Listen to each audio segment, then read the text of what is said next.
Es clave la fe para la vida, no solo para la práctica de los sacramentos. La fe es fundamental para toda la vida, para la existencia.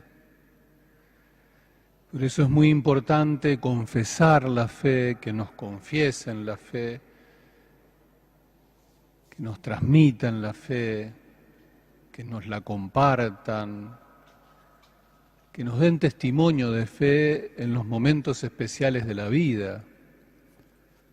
Cuando uno está charlando y habla de las cosas de fe, se convierte en una charla interesante, pero la fe, cuando alguien nos la testimonia, por ejemplo, en el nacimiento de un hijo, o cuando uno está haciendo un discernimiento de proyecto de vida vocacional,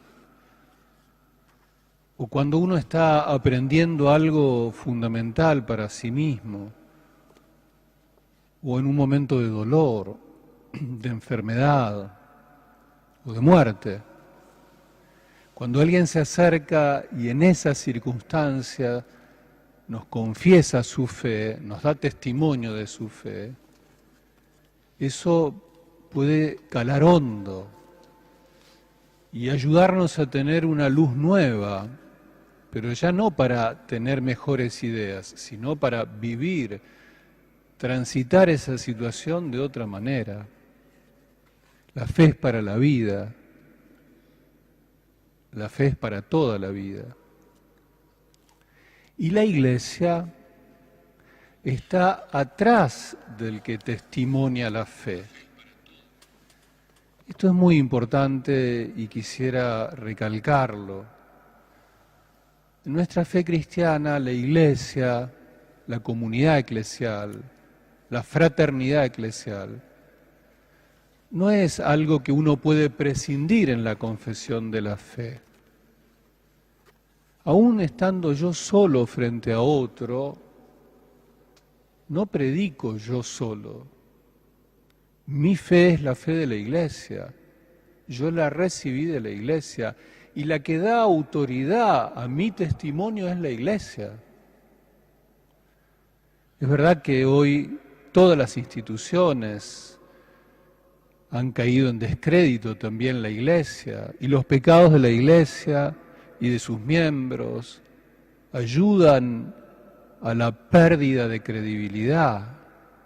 Y es por eso que muchas veces el testimonio de los cristianos no está avalado, está puesto en duda. Y tal vez la persona se anima a decir, yo a vos te creo, pero la Iglesia no es un instrumento cualquiera en el testimonio de la fe, en hablar de Jesucristo y hacer que Jesucristo esté vivo.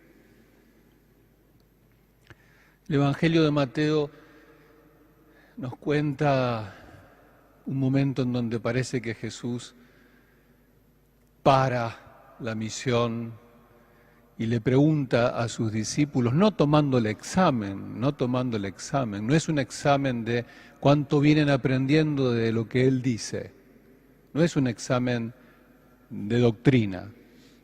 Son preguntas fundamentales porque la respuesta es clave para la vida. Porque algunos dicen que Jesús es uno de los profetas, uno de los antiguos profetas, pero Simón dice, yo creo que vos sos el Mesías, el Hijo de Dios vivo.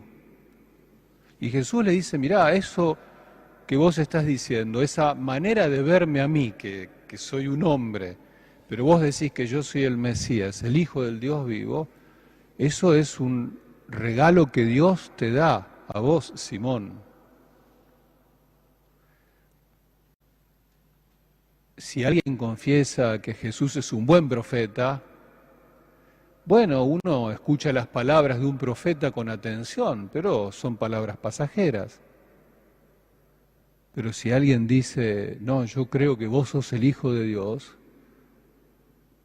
mi respuesta me compromete, porque entonces esas palabras de Jesús no son palabras pasajeras. Son palabras que tocan en lo más profundo de mi ser y yo me dispongo a escucharlas con el corazón y a obedecerlas con el corazón, y por eso sigo a Jesús. Me hago cristiana, me hago cristiano. La pregunta de Jesús es muy importante. ¿Quién es Él para nosotros? La respuesta nuestra compromete más o menos la vida.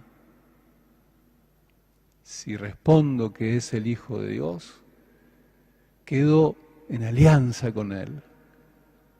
Me comprometo con Él.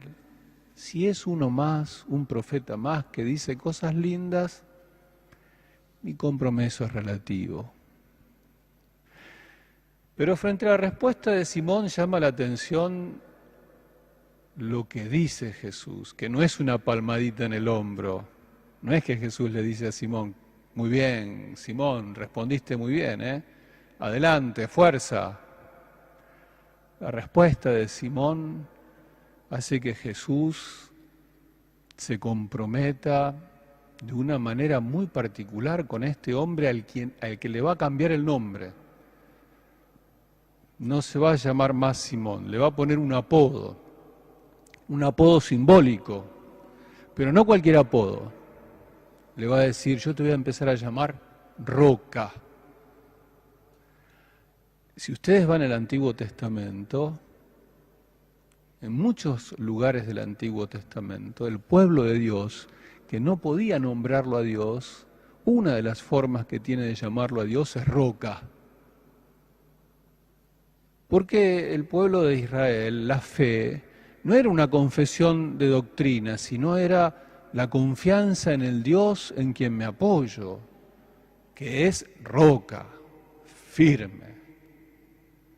Entonces Jesús le dice a Simón: yo te voy a empezar a llamar roca, piedra. ¿Por qué? Porque sobre vos voy a edificar mi iglesia. Detengámonos un poquito porque esto es fuerte. Simón cree que Jesús es el Hijo de Dios, el Hijo del Dios vivo, el Salvador. Y Jesús tiene un proyecto. El proyecto de Jesús es el reino, es la voluntad del Padre en el mundo. Pero dentro de ese proyecto está edificar una iglesia, que no es un invento nuestro. El constructor, el que proyectó esto, el arquitecto es Jesucristo. Él va a edificar su iglesia. Su iglesia, la palabra eclesía, palabra que significa su asamblea, su convocatoria, pero tiene títulos y otros adjetivos lindísimos: la iglesia, asamblea, convocatoria, esposa, pueblo, familia, viña, cuerpo. Jesús es el arquitecto de este pueblo, de esta comunidad, de su iglesia. No somos los apóstoles, los curas, los laicos. Jesús es el arquitecto de la iglesia. ¿Y por qué necesita que este hombre débil, frágil, un hombre, Pedro, Simón, un hombre lanzado que se ha equivocado tantas veces, de carácter fuerte pero al mismo tiempo tan particular, por qué necesita de Simón? ¿Por qué quiere Jesús que ese hombre frágil se convierta en roca? Él lo va a convertir en roca. ¿Por qué? Porque su iglesia, el proyecto de Jesús, tiene que estar unido. La unión de la iglesia es fundamental para el testimonio de la fe. Y Simón, la roca, es el símbolo de la unión, de la comunión, en Él, en Jesucristo. Pedro, el primer papa de la Iglesia, es fundamental para la comunión eclesial, para el edificio de Jesús, para el testimonio de la fe. La unidad de la Iglesia hace a la credibilidad de la fe. Dicho de otra manera, la desunión no ayuda a la credibilidad. El sueño de este arquitecto es la unidad. Y Pedro es símbolo, signo, pero también es el que tiene la misión de la unidad, de la comunión. Y esto es tan fuerte que Jesús le dice, y yo te prometo que la muerte no va a avanzar sobre este edificio.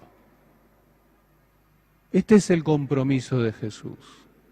Este edificio, esta construcción, esta edificación que es la Iglesia, tiene la promesa de Jesucristo de que la muerte no va a avanzar. Va a tambalearse, como de hecho se tambalea a lo largo de la historia. Pero la muerte no la va a alcanzar. Porque la fe necesita de la comunión eclesial.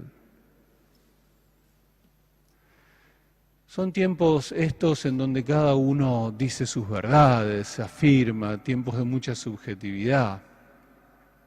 Entonces, cada uno tiene su verdad y pone en duda la verdad del Evangelio, la verdad del magisterio de la Iglesia. Bueno, es opinable. Entonces uno escucha hablar a las personas de las verdades del Evangelio y del magisterio y cada uno opina adentro de la Iglesia y afuera de la Iglesia y relativizamos todo. Uno creería que un predicador, un testigo que traduce las verdades de la Iglesia, está bárbaro eso, porque necesitamos que los predicadores, los catequistas, los que dan testimonio, sean capaces de traducir a la situación de las personas la fe de la Iglesia, pero la fe de la Iglesia, no la fe personal. Ahora, cuando cada uno tiene su verdad, cuando cada uno dice lo que quiere, como quiere, y opina con liviandad, corre el riesgo de romper la comunión. Y cuando colaboramos a este linchamiento muchas veces y este escarnio en el cual Pedro, Francisco, el Pedro de hoy, es víctima, cuando escuchamos que alguien que no tiene fe, que ni siquiera es de la Iglesia, opina, bueno, que opine. Pero cuando adentro de la Iglesia los cristianos, obispos, sacerdotes, religiosas, laicos, hablamos con liviandad de Pedro, por lo menos seamos conscientes de que estamos rompiendo la comunión eclesial y que estamos debilitando la credibilidad de la Iglesia. Por lo menos seamos conscientes de esto y hagámonos responsables. Porque si la fe es para la vida, cuando nosotros desacreditamos la fe, lo que le estamos dejando de dar a la vida es la luz y la sal del Evangelio. Jesús sigue todavía apostando más por Simón, y no solamente lo va a hacer piedra, sino le va a dar las llaves, le va a dar la fuerza para abrir o cerrar el cielo. Misterio grande que un hombre débil como Pedro, como Francisco, tenga la autoridad de las llaves, la autoridad del magisterio. Nos guste o no nos guste, nos caiga bien o no nos caiga bien, pero este es el designio de Jesús. Pablo en la carta a los Romanos, y tomo esta expresión, decía, qué profunda y llena de riqueza es tu sabiduría, qué insondables son tus designios. Es así. La fe nuestra es un misterio eclesial, como la Iglesia es un misterio, Francisco es un misterio, el Papa.